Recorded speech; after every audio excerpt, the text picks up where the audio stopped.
Salut à tous et bonjour. Et oui, il y a un match, la trêve internationale est finie. Bordeaux-Saint-Etienne, on reçoit nos frères stéphanois au Matmut Atlantique ce dimanche à 15 h. Ça va être un très bon match.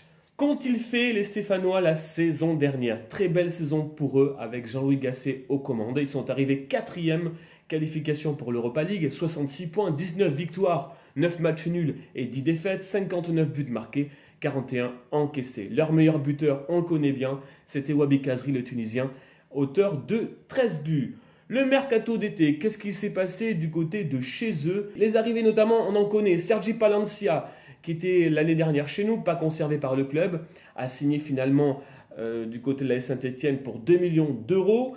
Seydou Youssouf, que l'on connaît bien aussi, a signé pour 2 millions d'euros aussi.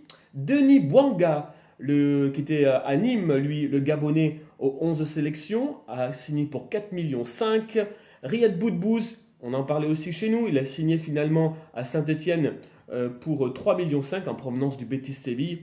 Et Miguel Troco, le Péruvien, qu'on a parlé aussi aux Girondins il y a 2 saisons à peu près, l'international péruvien en 42 sélections, a signé pour 1 million d'euros. Voilà les vraies arrivées, les vraies dépenses stéphanoises. Des joueurs sont arrivés gratuits. On parle notamment de Harold Moukoudi, le Havrais.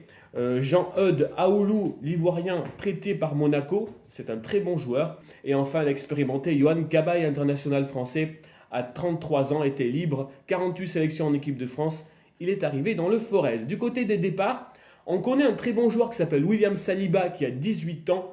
Il a été acheté 30 millions d'euros par Arsenal, 30 millions d'euros, mais il est resté au club cette année pour être prêté. Il est au club, vous verrez qu'il peut avoir une importance dans l'effectif et dans la composition d'équipe. Rémi Cabella est parti du côté de la Russie de Krasnodar pour 12 millions d'euros. Digbo Maïga, l'Ivoirien, 1 million d'euros à Metz. Jorginho, le Guinéen Bissau, est parti pour 850 000 euros à Ludogorets. Pierre-Yves Poloma, gratuit à Glenser Bieledji d'Ankara. Neven Subotic, le Serbe, gratuit à 30 ans, il est parti au FC Union Berlin. Oussama Tanan est parti, lui, à Vitesse Arnhem. Où ils en sont au niveau de la saison actuelle? Ils ont eu un début de saison très compliqué sous l'ère Ghislain Printemps, puisque maintenant Ghislain Printemps n'est plus l'entraîneur de Saint-Etienne. Claude Puel a pris les commandes de cette équipe lors du derby face à l'Olympique Lyonnais. Ils sont pour l'instant 13e avec 11 points, 3 matchs gagnés, 2 matchs nuls et 4 défaites, 8 buts marqués et 13 encaissés. Leur résultat à l'extérieur, puisque c'est ça qui nous intéresse, ils ont joué en tout et pour tout 5 matchs à l'extérieur avec 2 victoires et 3 défaites. On va mentionner donc victoire quand même du côté de Dijon, 2 buts à 1. Défaite à Lille, 3 buts à 0. Défaite à Marseille, 1 but à 0. Défaite à Angers, 4 buts à 1. Et puis une victoire à Nîmes quand même. Il faut aller gagner à Nîmes, 1 but à 0. Donc jamais de match nul pour l'instant. C'est ou défaite ou victoire. Mais ils sont capables d'aller gagner à l'extérieur. Au niveau de la composition d'équipe. Alors évidemment, quand on parle de composition d'équipe et de tactique, vu qu'un nouvel entraîneur est arrivé, tout peut arriver, quelle que soit la composition d'équipe ou le choix tactique. Ça va être compliqué et c'est même compliqué à savoir dès maintenant comment va jouer Claude Puel face aux Girondins de Bordeaux. Il peut y avoir 2 sortes de tactiques prônées par Claude Puel. On ne sait pas encore puisque ça va beaucoup tourner entre l'effectif, entre les blessés, entre le retour de blessés. Claude Puel qui est en train de trouver un petit peu son 11 de départ. Ils peuvent jouer avec 2 tactiques différentes. Je vais vous les montrer tout d'abord.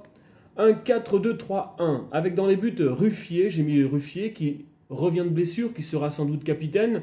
À droite, arrière latéral droit, Mathieu Debuchy qui revient aussi de blessure. Si ce n'est pas lui, je pense que ce sera Palencia. Mais Palencia, je pense que c'est un peu juste pour reprendre aussi qui ressort de blessure. En défense centrale, je vous ai mis Saliba, le joueur le plus cher de l'effectif, qui vaut aux alentours de 25 millions d'euros, acheté, je vous répète, par Arsenal. À ses côtés, Loïc Perrin qui est critiqué, mais qui est pourtant le joueur qui a la meilleure moyenne de notes au niveau effectif stéphanois. Et puis à gauche, Timothée Kolodeziak, puisque Miguel Troco a joué avec le Pérou mardi dans la nuit, donc je ne pense pas qu'il sera titulaire le temps de faire le voyage, ça sera un peu compliqué. En défense, donc ce sera sans doute ça, si joueront à 4 derrière. Ensuite, au milieu de terrain, Yann M'Vila qui est indétrônable à ce poste. À ses côtés, j'ai mis Seydou Youssouf. Seydou Youssouf qui peut remplacer beaucoup de monde, notamment le milieu de terrain Yohan Cabaye, qui lui n'est pas encore titulaire, le français expérimenté, ou Jean-Eudes Aoulou, qui lui, normalement, le titulaire, mais il s'est blessé, il vient juste de reprendre, je ne pense pas qu'il sera encore apte à être titulaire, donc je préfère mettre Youssouf, mais attention, ça peut être Aoulou à la place de Youssouf. En milieu de terrain, à droite, le retour de Romain Hamouma, le meilleur buteur stéphanois avec 3 buts. À gauche, ce sera Arnaud Nordin. J'ai mis Arnaud Nordin. Pourquoi? Parce que normalement, c'est Denis Bouanga. Lui aussi était avec le Gabon en international. Je ne pense pas qu'il va jouer directement. Il sera sans doute mis sur le banc. Meneur de jeu, Riyad Boudbouz. Et attaquant de pointe, là, j'ai mis Wabi Kazri. On voit qu'il y a beaucoup de monde sur le banc qui peut faire la différence. Troco qui peut rentrer. Il peut y avoir aussi Loïs Diony. Il peut y avoir notamment le jeune Abi. Voilà, Bouanga, je l'ai mis sur le banc, mais il peut être titulaire. Le grand blessé du jour, c'est Monet Paquet, qui a une rupture des ligaments. L'autre composition d'équipe qu'ils peuvent avoir, l'autre tactique qu'ils peuvent avoir, c'est un peu comme la nôtre. Ça différencie un peu, mais c'est un peu comme la nôtre, avec 3 défenseurs centraux derrière. Voilà les 3 défenseurs centraux.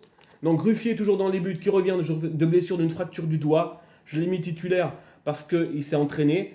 3 défenseurs centraux avec Saliba, Perrin et Moukoudi cette fois-ci qui rentre en défense. Les 3 défenseurs centraux, Moukoudi 90% de passes précises. Avec donc 4 milieux de terrain, Hamouma en style Kamano quand on joue aussi avec un piston droit offensif. À gauche, je mets encore Kolo Dediak. Milieu de terrain, toujours M'Vila, Youssouf. Voilà, c'est ce poste-là qui peut changer. Ça peut être Cabaye, ça peut être Aoulou si elle est en forme. Boudbouz en meneur de jeu. Et là, par contre, 2 attaquants. Kazri associé à Robert Beric, le Slovène, celui qui a marqué un but face à Lyon. Voilà les amis, les 2 sortes de compositions que l'on peut avoir. J'espère une belle victoire des Girondins face à Saint-Etienne. Je vous laisse. Merci de regarder encore nos vidéos et à plus tard. Allez Bordeaux!